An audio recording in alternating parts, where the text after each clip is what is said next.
Planet TV, I'm Richard D. Hall. We've mentioned NASA on the show many times before, and I have even had email contact with Robert Manning, an engineer who is ostensibly the chief engineer on the Mars Curiosity program.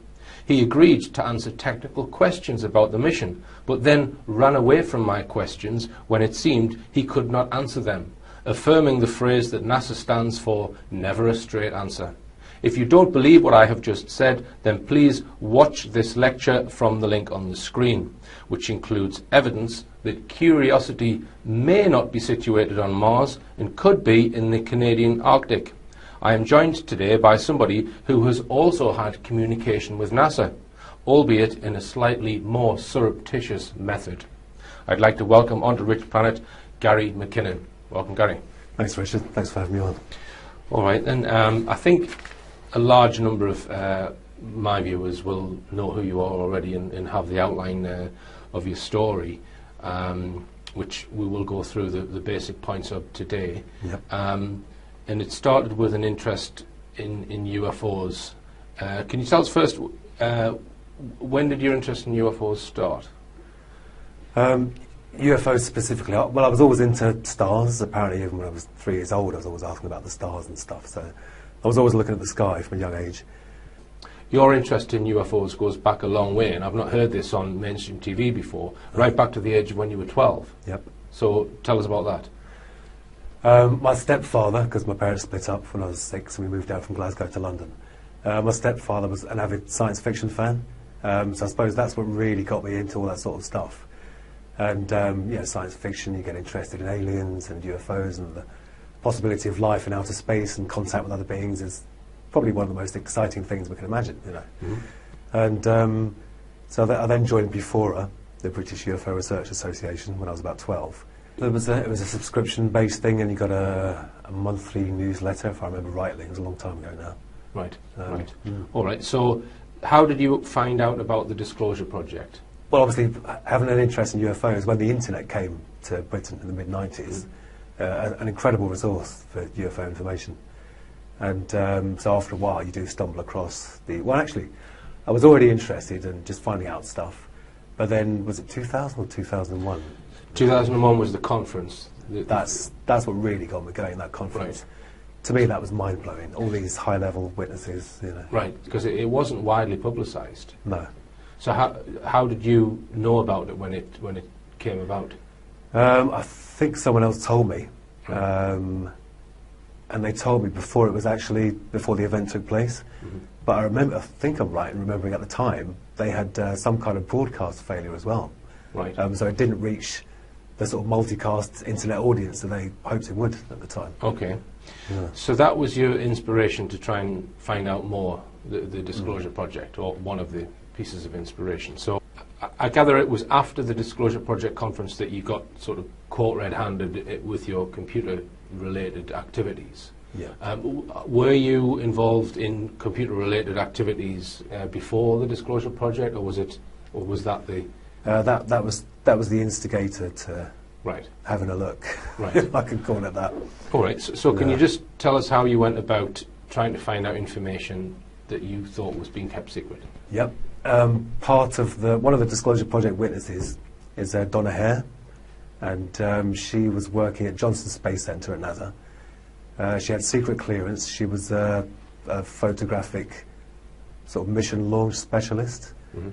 And she said that one day when she was working in Building 8, so she actually mentioned the building of Johnson Space Center, JSC, there was a colleague who was in another room, but they all had secret clearance, but they were on different projects. Mm-hmm. And she was in this chap's lab or room, whatever it is, and he said to her, "Come and take a look at this, what do you think this might be?"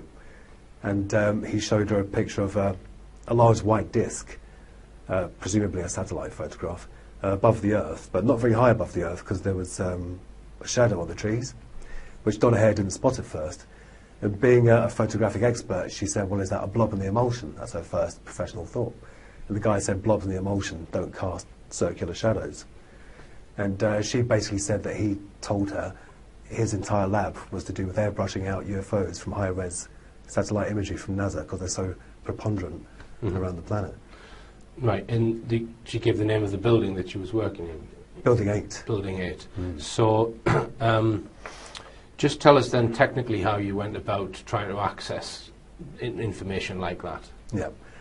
Well, I was already on Johnson Space Centre, you know, in terms of my illegal presence there, because they ran Windows. They were running something called NetBIOS over the internet. NetBIOS is an Office protocol, basically, for Windows. It's very insecure. There's no way you should be running that open to the internet, so it's very easy to get in. And so I just interrupt there, Gary. So you would need the IP address that's running the NetBIOS initially to try and request data from it, yeah? yeah, So how did you find the IP address of Building 8 or whatever system you were trying to access? Yeah. Well, you can. That's publicly available, is it? Oh yeah, there's online services where you can type in, you know, Johnson Space Centre, or the network name, which I think was jsc-nasa.gov, and they give you the whole IP block that they own. Right. And somewhat stupidly, NASA, just like the military and everyone else, wasn't using non-routable internet addresses, like which are safe for offices because they're private. You know what I mean. So this is what you call an internet-facing IP address on a desktop computer. Is that? Yeah, the desktop computers, the main servers. So there was no firewall at all. It's as if so you could ping the computers in NASA on a desk from your own router. Yeah, some of them wouldn't ping, but I'd still probe them just in case they didn't reply to pings, but they were still live machines. Right. So you gained access to a whole raft of computer systems within. Wow.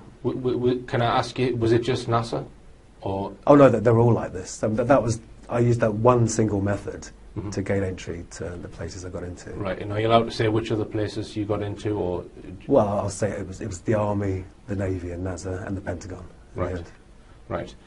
And were they all on separate banks of IP addresses? Each of those that you've just mentioned. Oh yeah, completely separate blocks. Right. Yeah. So you knew whether you were trying to access NASA or Pentagon or Army, Navy. They're all in completely different IP ranges. Yeah, but once you're in there, it can get a bit confusing because once you start exploring, there's attached networks, other networks, private networks, and in the end, you're not really sure where you are after a while. But right. All right. So it was quite comprehensive, the sort of amount of access that you had. And I've heard you say that there were other people there who also doing what you were doing. And would you say that you were one of the more prolific people doing that? Did you get an impression, or would you not be able to say? I can't say because I don't know what they were doing, but I did a simple command because when you're on there, at first I was using the command line interface, so it's just a black box. And but you do a command on Windows called netstat, and you can see all the other connections to the same machine. And then you can look up those IP addresses and think, well, God, they're from China, they're from Denmark, they're from Turkey. It's like the whole world was in these machines. And I knew that was wrong because there's no way people from all over the world should be on NASA machines. So they must have all been unwelcome guests like I was. Right. So what period of time from when you first accessed the first system to when you got arrested, what's the duration we're talking? Oh, like 18 months, 2 years. Right. All right. So did you have any feeling at the time that you might get collared for this at all? No, because I thought initially when the security's so lax anyway, I thought, well, if it's that easy to get in, then they probably aren't monitoring properly. Right. So, right. All right. So let's talk about what you saw before we go on to then what happened with the arrest and everything. Yeah. How long was it before you saw anything of any sort of significance? Oh, a long time. Right. Months and months. So did you not get bored with it, or was it always keeping your fascination with what kept you going back if you didn't get anything for months and months? Oh, the promise of possibly finding something. Right. And the fact it was so easy, and I thought at some point this is going to close the store and they'll stop running NetBIOS over the internet. Right. And you won't be able to find blank passwords so easily. Right. And every time you were in communicating with a particular online IP address, would you always know which building you were accessing computers from? No, not at all. Not the physical building. Right. No. Right. All right. So just tell us when you got your first hit, if you like, as regards actually seeing something interesting. The first thing was documentation. I used a program called LAN Search. I think that once you had control over the domain, because you'd get control of domain controllers, so you own the whole network, basically. And LandSearch could actually search all the files and folders on every machine. And obviously it's hard because things aren't going to be called secret UFO data.pdf, are they? So, but I'd scan and look for documents, etc., etc. And I found an Excel spreadsheet that was actually called, or at least in the heading of the column, it said non-terrestrial officers. And I was like, my bloody God, that's just non-terrestrial officers. Non-terrestrial officers with ranks and names, and then a separate sheet with tabs for material transfer between ships. And these were, I mean, I don't remember the names now. It's a long time ago. A lot of people give me a hard time for not remembering the names and stuff, but it was a long time ago. Right. But non-terrestrial officers thought, well, it must be, let's try and cut out all the possible conventional explanations first. I searched for that term. It was nowhere. It was nowhere at all. Now, if you search for the term, you only find links to me and stuff that I've said. Right, I see. So it wasn't a standard thing in the military at all. Right.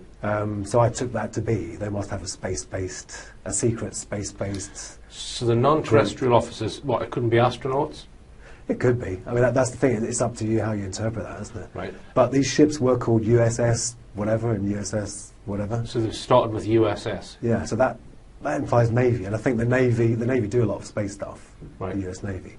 And how many officers' names would you estimate were listed, and how many ships were listed? Probably, oh God. I think there was probably one screen full of officers' names. So what's that, 25 rows right, on an Excel spreadsheet? Mm-hmm. And these were low resolution days as well. So you're talking about 800 by 600 screens, not very big.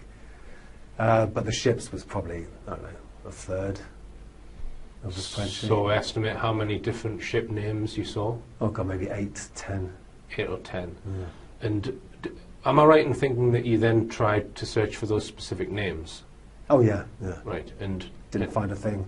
Right, Yeah. so you think that they could be classified... Not the names of the people, the names of the ships. Yeah, but they could be classified secret or top secret names of some sort of craft or ship. Yeah, obviously not public. Right. So. All right, Gary, well, we'll continue this after the break.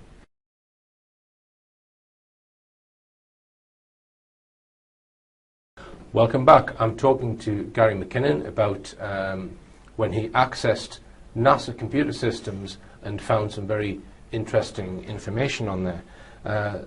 I've given lectures, Gary, about the TR-3B, and in those lectures, this is an alleged secret aircraft, and in those lectures I've sort of put forward the case that it's not really NASA that's possibly designed that technology, that it's maybe some secret part of the Air Force and the NSA that is controlling the information. This comes from Edgar Fouché, whistleblower. Right. And that NASA are, or at least publicly, predominantly put on display rockets. I don't think there's anything more advanced propulsion-wise than a rocket. So, what are your feelings on that? What do you the fact that you've been into a NASA establishment systems and you're finding non-terrestrial officers? So I'm putting the question: don't you think there would be somewhere else like the NSA? Well, the non-terrestrial officers, I think, was on a Navy system. Right. Did I say that earlier? I think I did. Oh, that wasn't in NASA. No, that was on a Navy system. Right, I see. If I remember rightly, I'm pretty sure. Yeah. Right. Okay. So the non-terrestrial officers spreadsheet, that wasn't in a NASA building, you don't think? No. All right. That was in a Navy. Yeah. Right. Okay. And in the actual ships as well. You mentioned there was names of ships. That was Navy as well. Yeah. So the that spreadsheet. Right. So that wasn't in a NASA folder in Building 8. No. Right. No. I see. All right. So that could explain the question that I've just asked there. So just to stay on this sidetrack, what are your feelings on the Apollo missions? Do you buy into we never went to the moon, or do you have a strong position, or are you open-minded? What's your... I think when you think about things like the Van Allen belts and the radiation, and the film on the cameras, the battery on the module, there's a lot of solid scientific reasons why it was impossible with the technology back then. Right. All right. Well, even the computer power back then makes me slightly suspect. Right. All right. Well, you've answered that question. So you mentioned Donna Hare before, whose colleague was involved in airbrushing UFOs out of NASA images, and this allegedly took place in Building 8 at the Johnson Space Centre? That's right. Right. Yeah. So you accessed computer systems there. Tell me what you found. Because Donna Hare had said it was Building 8, when you're in the command line interface and you type in netstat, Windows has a function where when you list all the machines on the network, there's a comment field, and NASA had used the comment field for standard computer audit information that said this isn't building blah, that this is the serial number, etc., etc. So finding Building 8 was surprisingly easy, And so then I scanned that subnet, so I think it was only 255 machines on the subnet for Building 8. And there they were, all these machines with blank administrator passwords. It was as if when they built the network, they'd used an image and blatted out the image to every machine, because every single machine had a blank administrator password. An administrator gives you full control, so it was ridiculous. In Building 8 at Johnson Space Centre, I found out there were folders called raw and filtered, or processed and unprocessed, and these files were like 200 odd megabytes, 250 megabytes. They were in a proprietary NASA format, and this is in the days of 56k dial-up, so you couldn't download them in like 5 minutes. And I wanted to get on there, find out what I could, and get out quickly. And so I had remote control of the desktop using a program called Remotely Anywhere. And so if you double-clicked on an image, their proprietary software came up, and the image was there. But it wasn't there like that, because it's a slow connection. I turned it down to, I think, 2-bit or 4-bit colour. I can't remember if it was monochrome or just 4-bit colour. And it started, judging down the screen. I think Remotely Anywhere was a Java app at the time. And I only got to see about half or 2/3 of it or something. But it was a hemisphere of a planet, which I assume was Earth, because it was blue and it was cloudy. And but it was a classic cigar shape, with no seams, no rivets, no sort of workmanship on the outside. But it did have one sort of human-looking thing, which was the sort of geodesic domes that you see at Menwith Hell. Above and below, to the left and the right, and one, on its nose, and I assume, one on this side, and I assume one on the other side as well. So, I mean, some people say that could have been man-made because of that geodesic dome feature. But the fact of it all flowed in. There was no, there's the tube, and there's a socket for the dome. It was all a flowing, But that's when I saw someone else, the mouse moved, right-clicked on the LAN icon, disconnect, and boom, I was gone. When you saw that particular image, did that then lead to your arrest? Yeah, because when they disconnected me, they obviously got my IP address, because I was doing a direct connection, foolishly, at that time, because I was getting lazy or cavalier. And it was NASA that contacted BT about the IP address. Then you get the client's address through the police, UK police. So that's what got me caught. Right. So that then started. How many years was the legal battle going on? Nearly 11 years, from March 2002 till October 2012. So the first you found out about it was you got a knock at the door. Yeah. So just explain what happened on that day. Crikey. I'd stopped doing the hacking, if you can call it that, blank password phishing. And I think I'd been playing this PC game called Galactic Civilizations all night till about 3 o'clock. So I'd only been asleep for a few hours.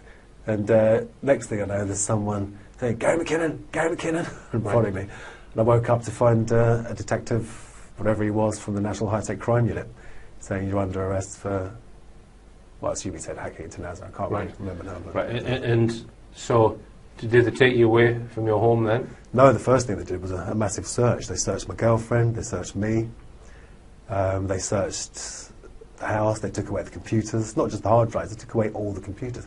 I was fixing computers for people as well, they took away all of those. Yeah. Right. So did they give you them back?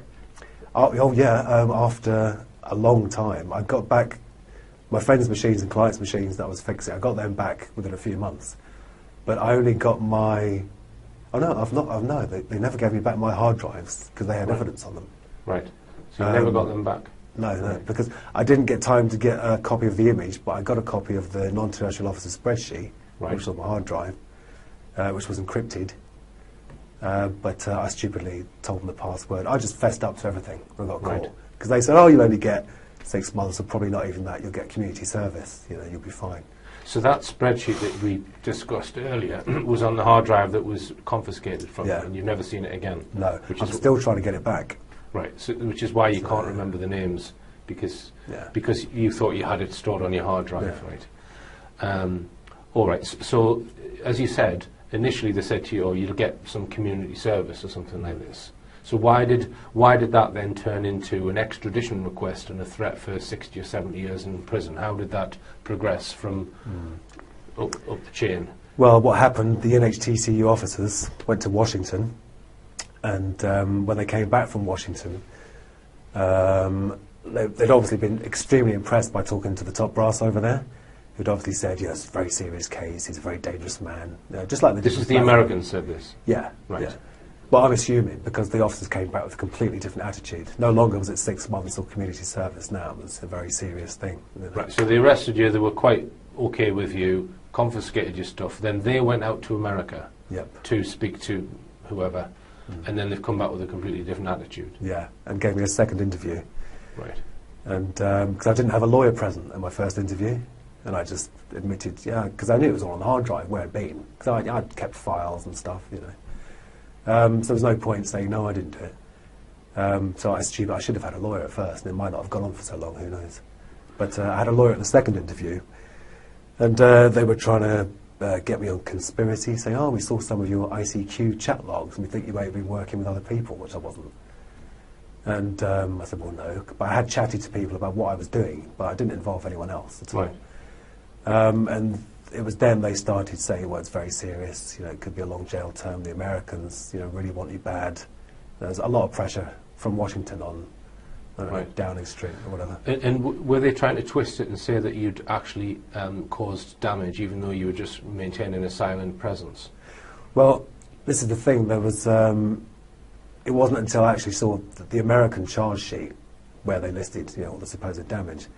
So I don't think the NHTCU mentioned damage to me at first, but they kept on calling it attacks and targets, and I said, can you please not use that language, because it wasn't an attack.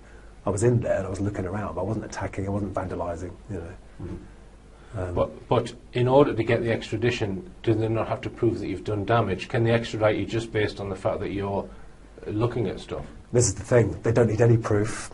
They just need the accusation, and they need to get your name and address right, and they can take you over there. Right. As it's happened to countless people since me.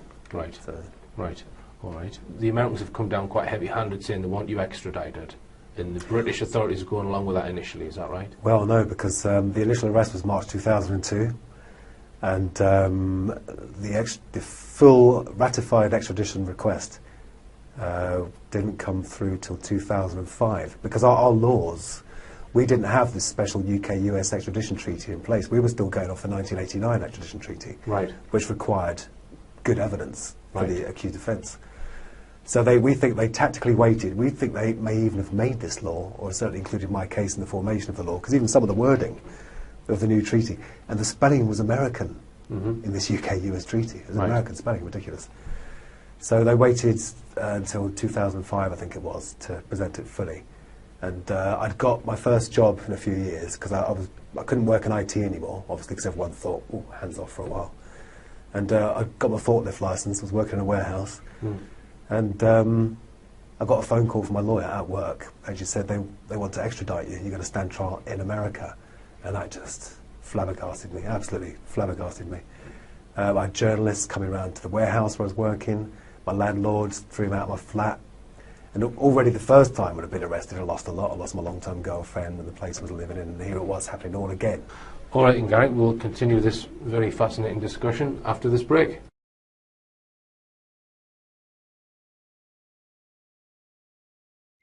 Welcome back. I'm talking to Gary McKinnon about the fact that he accessed NASA computers and other defence establishment computers in America and witnessed some very interesting information.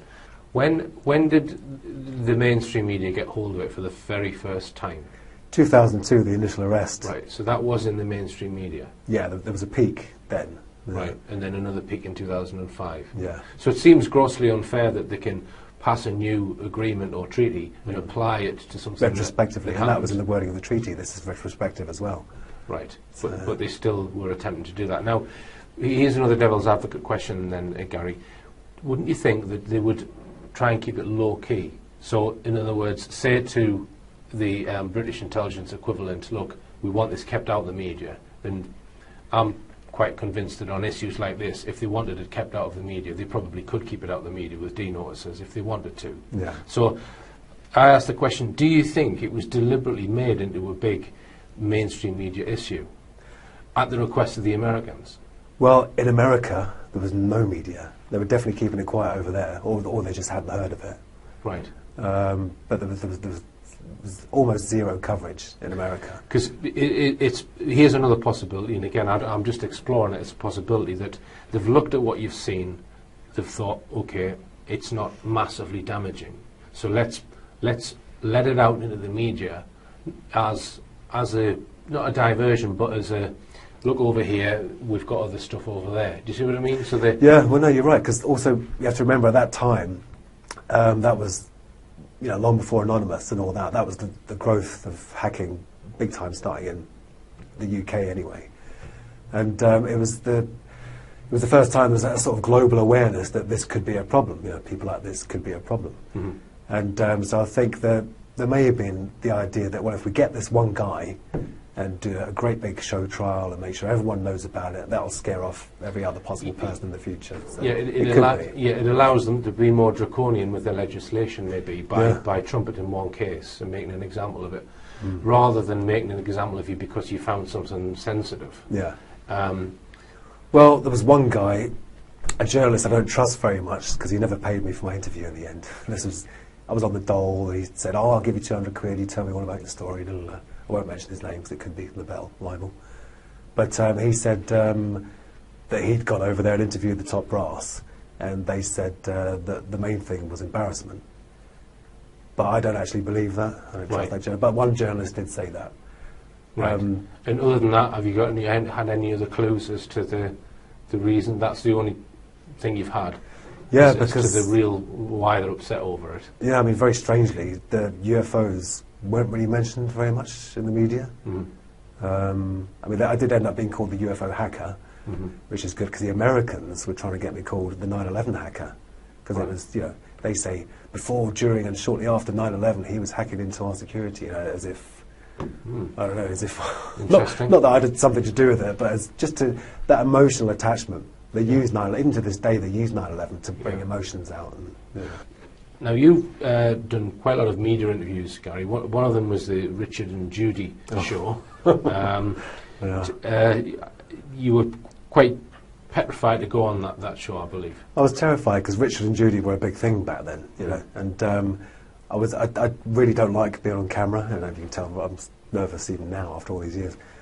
But I had to do it to raise awareness of the extradition treaty, its unfairness, and the fact that I didn't do any damage, and there's no way it should be such a huge thing. Right. No, one thing I picked up on that, because I watched it on YouTube the other day, is Richard Madeley said that your best friend, John Ronson, he made some reference to John Ronson. Yeah. So can you tell us, do you know John Ronson well? No, not at all. He did the first interview, I think, in The Guardian. Right. Yeah, I think that was the first interview. And John Ronson's style is a bit humorous. You know, he doesn't really take his subjects very seriously. He's condescending. Okay, yeah. In my opinion. No, he is. And he did actually put words into my mouth and then wrote them. You know, like when he was talking about the damage, I said, well, I know I didn't do any damage. He said, yeah, but maybe you pressed the wrong button. So I said, well, maybe, but I don't think so. But in the interview, he said, oh, yeah, and Gary said maybe he pressed the wrong button. So that angered me. So, no, we certainly weren't best friends. Right. But, so how many times did you meet him? Oh, once. Right. So on Richard and Judy, I think, I'll need to check this, but I think they described him as your best friend or a close friend. That does ring a bell. Even your staunchest defender, a guy called Mr. Ronson, who writes for The Guardian, John Ronson. I mean, he says that there's no way are you a threat to the American system or the American defence system, but you're just a computer nerd who went too far. That's what he says, and he's your best friend. Is that fair? Right, you say that. So that's really strange why they would say that, because if I was to say what I think of John Ronson now, it wouldn't get broadcast. Right. He's... Well, you can't say it. I can't say it. Well, thanks for clearing that up, Gary, that you were interviewed by John Ronson, Yeah. so that clears that up for me. So you've obviously had a lot of interaction between various officials at the Home Office and other organisations. Just tell me a bit about what you learned about the Home Office, Gary. What I learned about the Home Office was that I think the older crew in the Home Office have strong links with Washington, and they're very eager to please. But I think the younger up-and-coming members are more, Britain is a sovereign nation and we control what we do. Well, I think they like it to be that way, some of them, not all of them. But I also found or heard that, and this is from a very reliable source, that officials from Washington are walking around the Home Office telling people what to do. Right. Which is just not on at all. It doesn't surprise me, that. And the BBC, you've also got opinions on the BBC? Yeah, I think they were quite unfriendly to me at first. Not because I did a few interviews with the BBC, and I don't think the individual producers, although I did have one fairly unfriendly interview, I can't remember her name now, but I think maybe the executive producers have an agenda to push and didn't like me at first, until they realised the tide was turning when the Daily Mail campaign started taking off. And then thought, well, this looks like this guy might win in the end, so now we'll start being more friendly. But I think if they had their way at first, I think they would have. So what do you think it was that changed then, that went from them absolutely wanting you extradited to then dropping the extradition request? What was the reason for all that? Well, why did Theresa May? Because the request wasn't dropped. Theresa May just refused it. All right, she refused it. Okay, but my opinion of Theresa May is she's not making her own independent decisions. I would guess that Washington have told her to do that.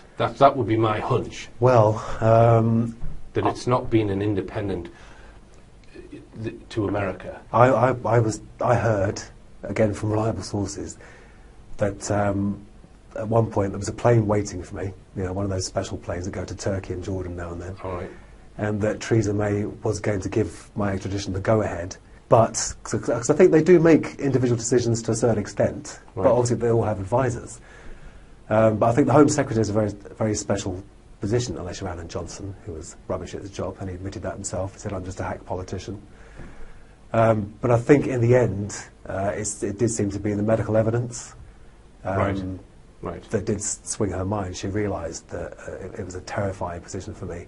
And I'd bought potassium chloride to kill myself rather than go on that plane and go over there. Right. So when you say the medical evidence, you were diagnosed with, is it Asperger's? Yeah, by the 5 top people in the land. Yeah. Right. It's not something I really know much about. I mean, I don't know whether you want to talk about that aspect of it, Gary. Do you want to mention anything about that? Yeah, well, it's apparently I wasn't on the high end of the spectrum. I've met some people with autism that really need looking after, and they can't function on their own, So they called mine high-functioning Asperger's or high-functioning autism. Yeah. Gary did get the wrong train when he came here. I did. I'm not bad in the I'm not good in the 3D world, but just in the virtual world. Yeah, that's better. Yeah. But it's that they said the signature of my Asperger's is my extreme interest in justice and fairness and truth. Right. And apparently a lot of us have that in common, and we will work for hours and hours and hours and hours and hours, to find the truth. Maybe I should get myself checked out. Well, yeah. Right. Or maybe not.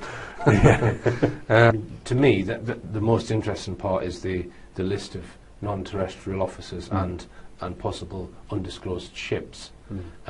Were any mainstream journalists interested in that? No, I mean, they all, after the first interview, they read that and they see, okay, we can ask him about this and that, but they don't go into it like you do. They don't drill down on the detail. Right. They just say, so you were looking for UFOs and you found this, and then they gloss over it. Right. There's no deep interest, really. Right. And I apologise to any interviewers that did ask me, because it's so long ago now, I can't remember. Okay. Right, thank you then, Gary. We're going to go for another break and we'll continue after this.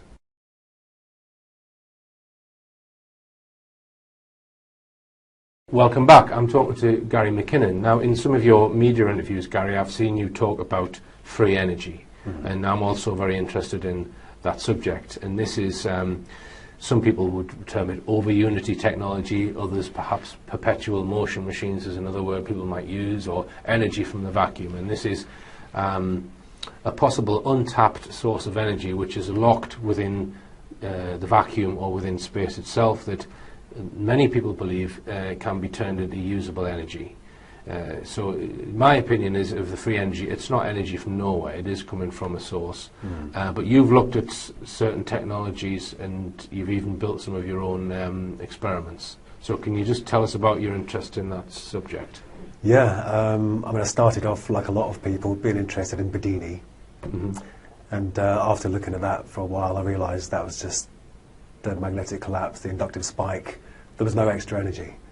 So you don't think there's any extra energy in the Bedini motor? No, and I don't think Bedini's ever claimed there was. Right, all right. Yeah. Have you seen any of the videos where they've got two batteries, one which is being charged and the other one is kicking the motor around? Yeah. And it seems to go for months or years, and it will charge the batteries as well. That's the claim. So it's getting energy from somewhere, allegedly. So you would refute that, yeah? Yeah, well, these people need to go to battery university. Using batteries to try and make accurate measurements of power in and power out is just nonsense. Yeah, I would agree that, yeah.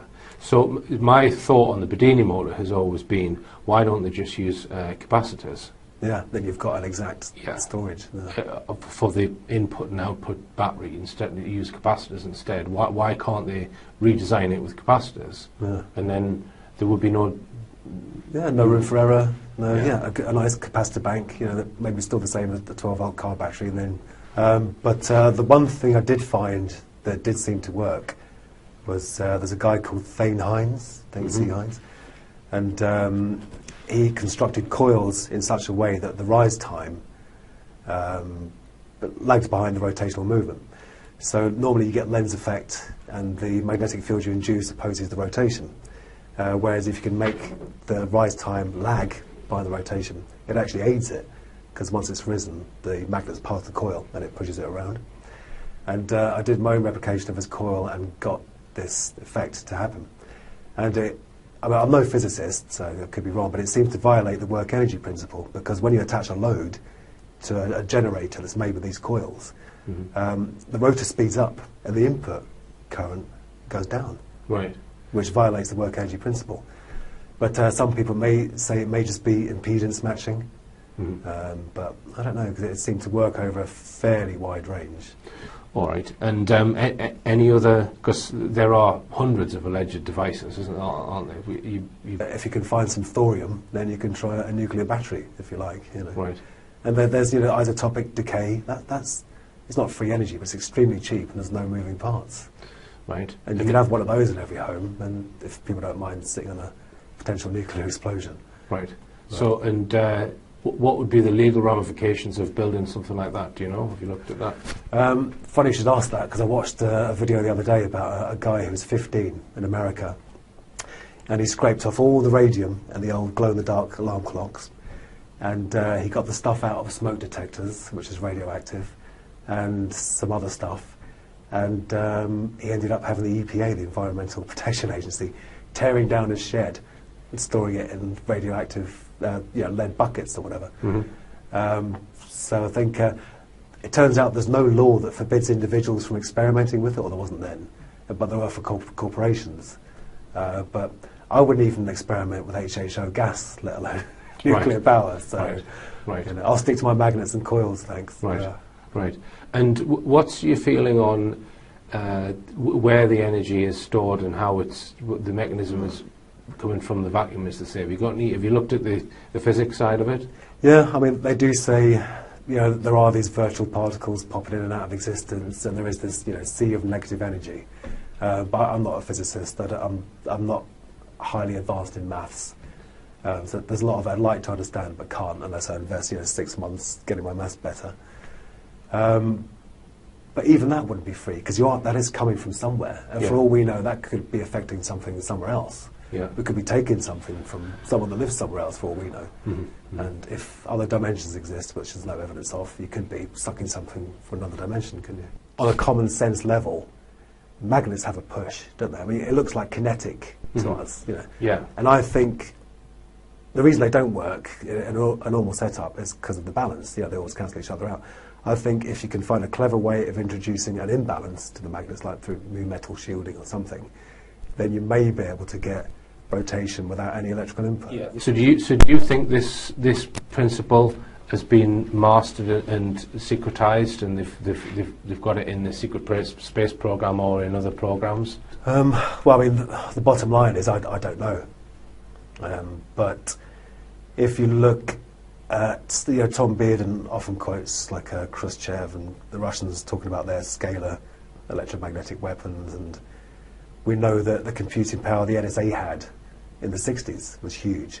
So we may be being trickle-fed technology as it gets developed, and then they've got safe control of it. They've built the machines or the weapons or whatever they want to build from it, and then we get the trickle-down effect and all the consumer devices. Yeah.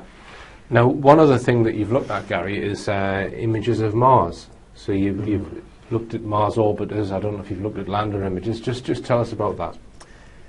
Yeah, well, I believe they have landing probes there. I believe the rovers are on the surface of Mars. I haven't seen anything to make me think they're not. And unlike the lunar lander, the batteries in the rovers can withstand the environment they're in. Yeah. And I've had a question answered on the batteries and how they're kept warm, because there's nuclear device powering them, or at least to keep the batteries warm. But I'm not 100% decided on what I said at the beginning there. I say 75% in the document that I've written, and it's the crinoid fossil. If they are on Mars, then there's a crinoid fossil there. But carry on. Well, also, if they are on Mars, then there's an oil pipeline there. I found a thing. We should have got the photos, shouldn't we?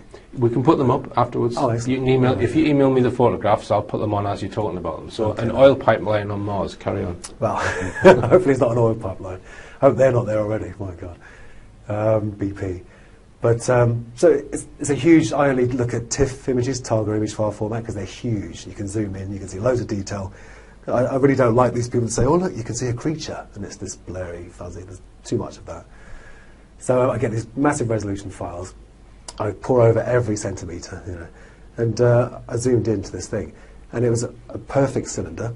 And you can see, because of the highlighting, that it is curved, and it is a cylinder, pipe shape, coming out.